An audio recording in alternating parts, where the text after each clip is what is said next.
It may not be a popular choice, but I think Lucky Day could actually be my favourite episode of Doctor Who's second season, or season 15, or season 41 if you want, or the series with Belinda, you know. Anyway, I love this episode because it's unapologetically direct in its message, yet it never strays into preachiness. The political allegory at its core is clear and it's contemporary, but it's also digestible, which in a show as broad and accessible as Doctor Who, I think is an essential factor. As while Lucky Day is primarily a commentary on modern politics and media, it also reflects some of the more toxic aspects of Doctor Who's own fandom culture. The way it touches on manipulative narratives and performative outrage, that all feels uncomfortably familiar to anyone who's spent any time reading about the show online. And when Comrade is attacked by the Shriek, he sneers, "At least your special effects are getting better." And that's clearly a reference to this cynical online discourse around the show itself, faux criticism often used as a smokescreen to mask political propaganda. Because these people rarely care about Doctor Who, and if you ever want to test someone's sincerity, check their channel, see if you can find any older videos where they actually praise the show, because you won't. And Comrade is the perfect embodiment of that right-wing podcast bro. Confident, charismatic, articulate, dangerously persuasive. But his charisma is a mask, one that hides the promotion of his ideology. He doesn't care about truth, he only cares about being heard. He knows how to spin fear into engagement and that engagement into influence, and it's a chillingly believable portrait of how outrage has become entertainment and how media platforms reward conviction over honesty. But my favourite thing about Lucky Day is the Doctor's closing speech to Comrade.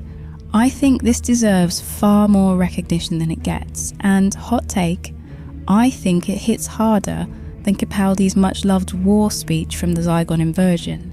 As powerful as that performance is, the emotive pull comes from Capaldi's charismatic and impassioned delivery. The actual substance of that speech is pretty basic. War is bad. And that ultimately ends up with people having to sit down and talk like they could have done at the beginning, which is true, but it's a familiar and a conventional narrative. Gatwa's speech, on the other hand, feels sharper, it feels more insightful, it feels more relevant to the contemporary world. It identifies the tactics of a new kind of war, the weaponisation of misinformation. It feels like a speech for the post-truth age, highlighting how insecurity and fear is used as currency, a commodity to be traded and manipulated by those who benefit from division, and about how ordinary people can't get on with their lives because of this intervention from those who want to profit from the harm being done to them.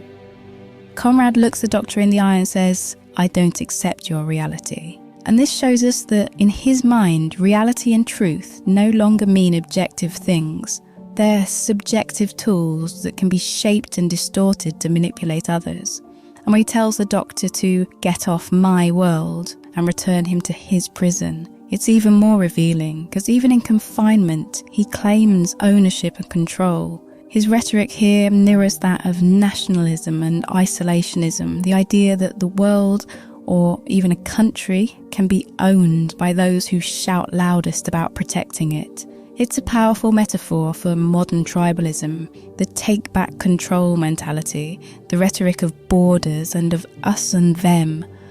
And the imagery of a white man saying this to a black man makes it even more potent.